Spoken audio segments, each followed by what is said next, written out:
Chapter 13. The Attack.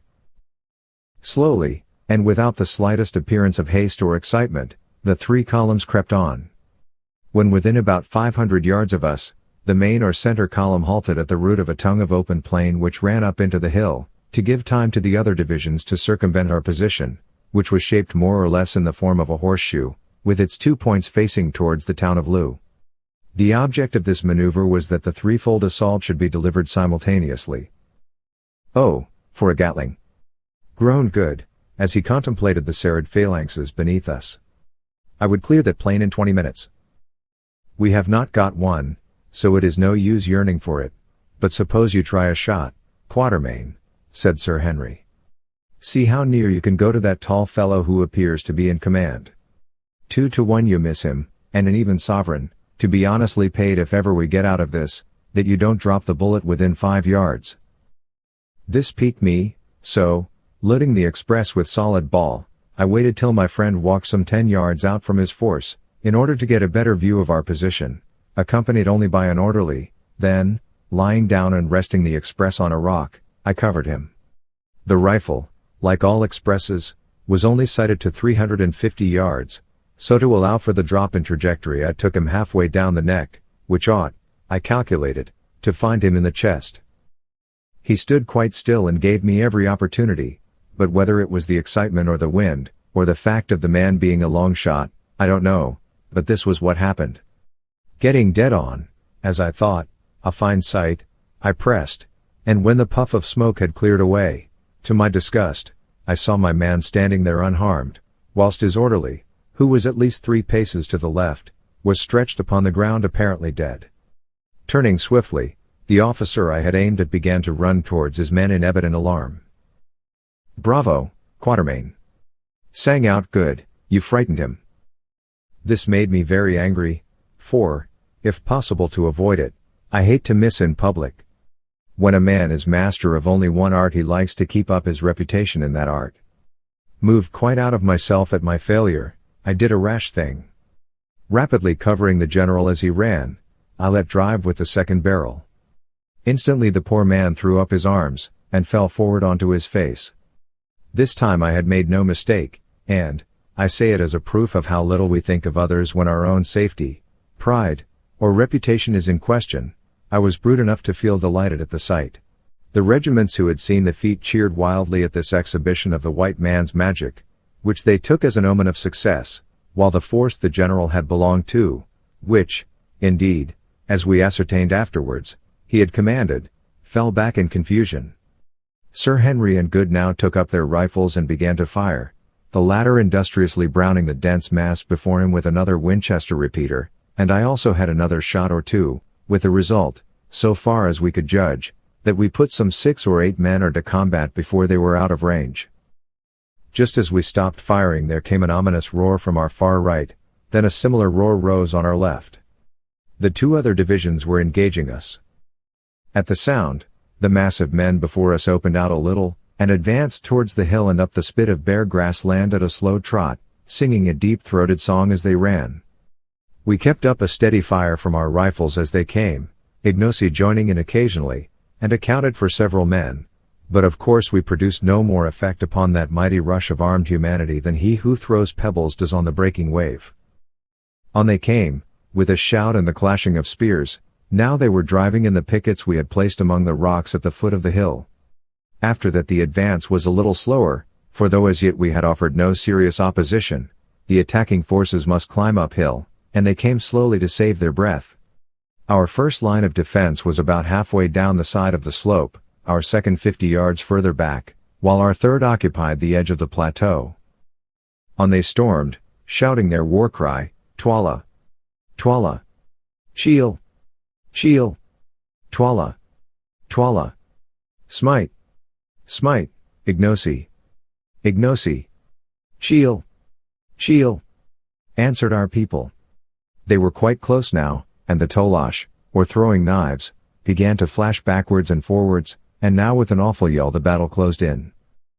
To and fro swayed the mass of struggling warriors, men falling fast as leaves in an autumn wind, but before long the superior weight of the attacking force began to tell, and our first line of defense was slowly pressed back till it merged into the second.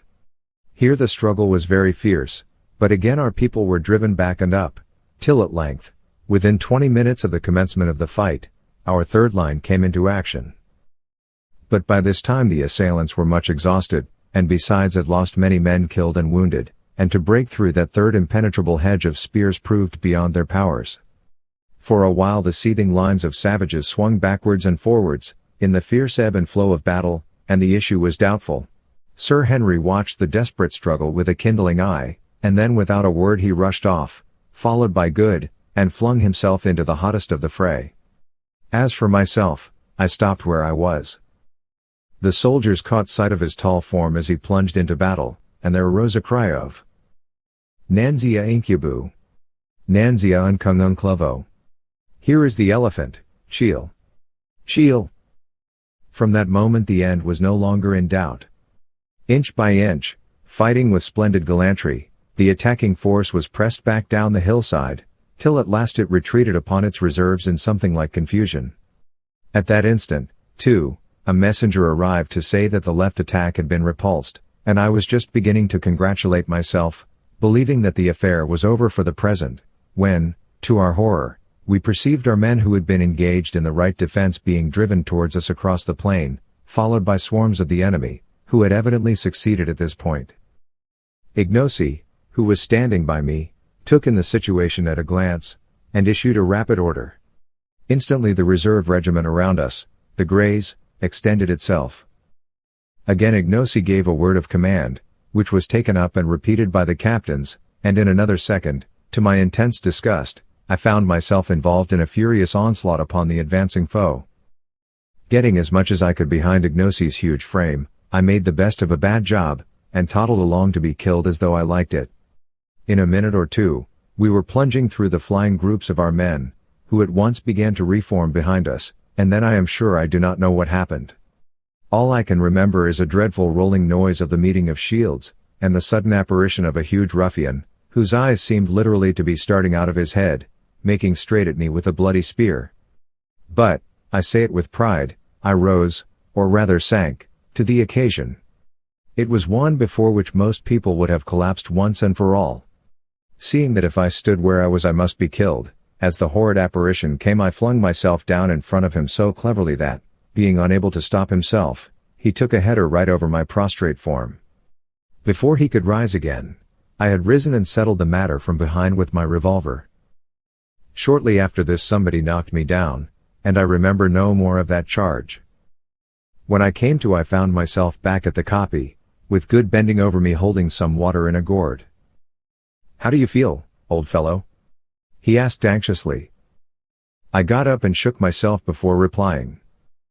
"Pretty well, thank you," I answered. "Thank heaven. When I saw them carry you in, I felt quite sick. I thought you were done for." "Not this time, my boy. I fancy I only got a rap on the head, which knocked me stupid." "How has it ended?" "They are repulsed at every point for a while. The loss is dreadfully heavy. We have quite 2,000 killed and wounded, and they must have lost 3. Look, there's a sight." And he pointed to long lines of men advancing by fours. In the center of every group of 4, and being borne by it, was a kind of hide tray, of which a Kukuana force always carries a quantity, with a loop for a handle at each corner. On these trays, and their number seemed endless, lay wounded men, who as they arrived were hastily examined by the medicine men, of whom 10 were attached to a regiment. If the wound was not of a fatal character the sufferer was taken away and attended to as carefully as circumstances would allow. But if, on the other hand, the injured man's condition proved hopeless, what followed was very dreadful, though doubtless it may have been the truest mercy. One of the doctors, under pretense of carrying out an examination, swiftly opened an artery with a sharp knife, and in a minute or two the sufferer expired painlessly. There were many cases that day in which this was done. In fact, it was done in the majority of cases when the wound was in the body, for the gash made by the entry of the enormously broad spears used by the Kukuanas generally rendered recovery impossible. In most instances the poor sufferers were already unconscious, and in others the fatal nick of the artery was inflicted so swiftly and painlessly that they did not seem to notice it. Still it was a ghastly sight, and one from which we were glad to escape. Indeed, I never remember anything of the kind that affected me more than seeing those gallant soldiers thus put out of pain by the red-handed medicine men, except, indeed, on one occasion when, after an attack, I saw a force of Swazis burying their hopelessly wounded alive. Hurrying from this dreadful scene to the further side of the kopje, we found Sir Henry, who still held a battle-axe in his hand, Ignosi, Infidus, and one or two of the chiefs in deep consultation. "Thank heaven, here you are, Quatermain. I can't quite make out what Ignosi wants to do. It seems that though we have beaten off the attack, Twala is now receiving large reinforcements, and is showing a disposition to invest us, with the view of starving us out. That's awkward." "Yes, especially as Infidus says that the water supply has given out." "My lord, that is so," said Infidus, "the spring cannot supply the wants of so great a multitude, and it is failing rapidly. Before night we shall all be thirsty.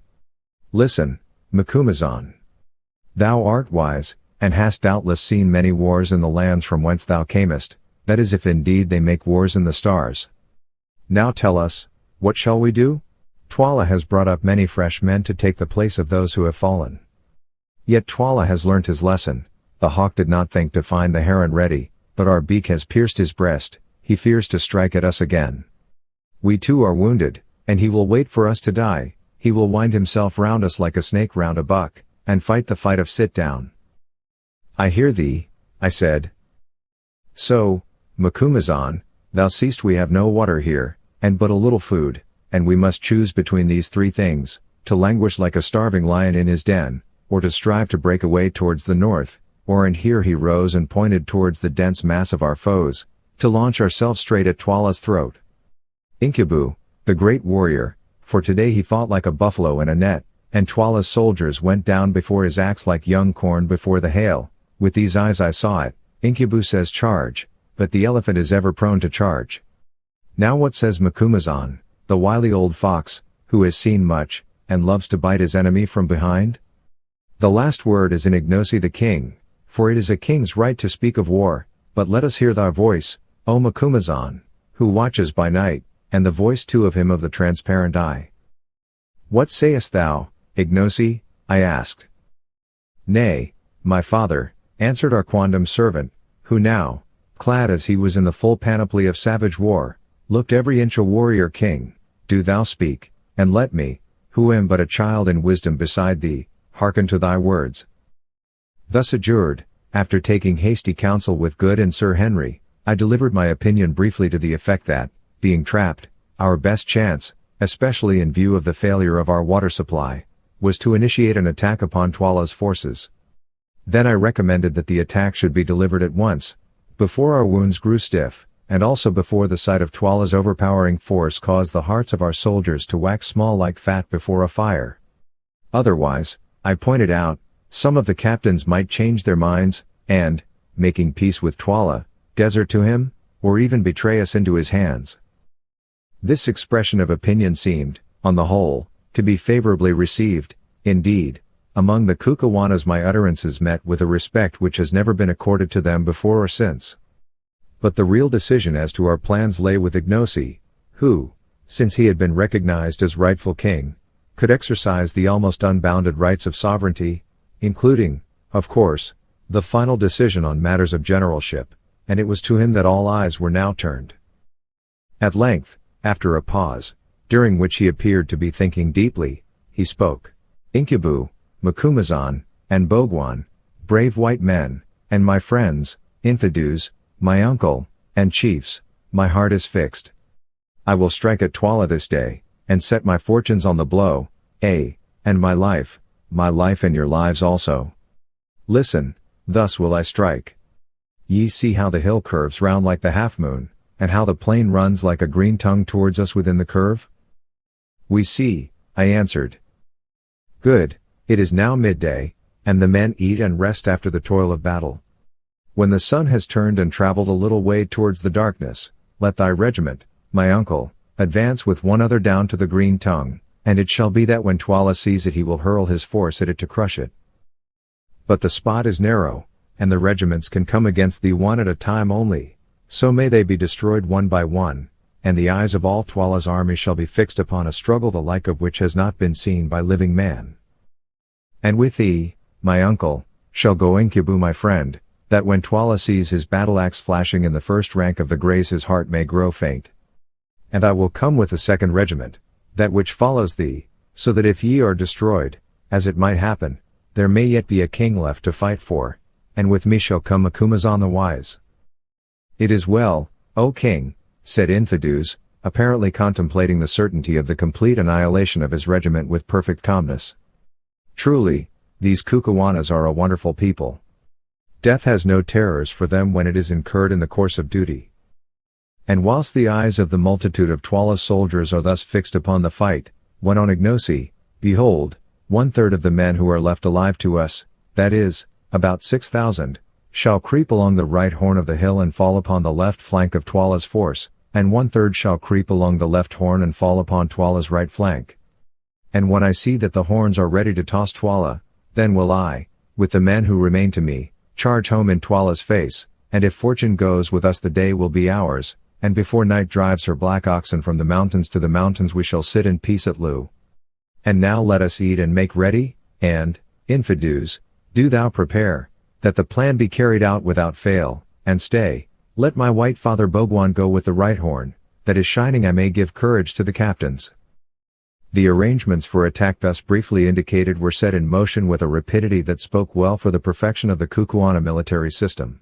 Within little more than an hour rations had been served out and devoured, the divisions were formed, the scheme of onslaught was explained to the leaders, and the whole force, numbering about 18,000 men, was ready to move, with the exception of a guard left in charge of the wounded. Presently Good came up to Sir Henry and myself. "Goodbye, you fellows," he said, "I am off with the right wing according to orders, and so I have come to shake hands, in case we should not meet again, you know," he added significantly. We shook hands in silence, and not without the exhibition of as much emotion as Anglo-Saxons are wont to show. "It is a queer business," said Sir Henry, his deep voice shaking a little, "and I confess I never expect to see tomorrow's sun. So far as I can make out, the Greys, with whom I am to go, are to fight until they are wiped out in order to enable the wings to slip round unawares and outflank Twala. Well, so be it, at any rate, it will be a man's death. Goodbye, old fellow. God bless you. I hope you will pull through and live to collar the diamonds, but if you do, take my advice and don't have anything more to do with pretenders." In another second Good had wrung us both by the hand and gone, and then Infidus came up and led off Sir Henry to his place in the forefront of the Greys, whilst, with many misgivings, I departed with Ignosi to my station in the 2nd attacking regiment.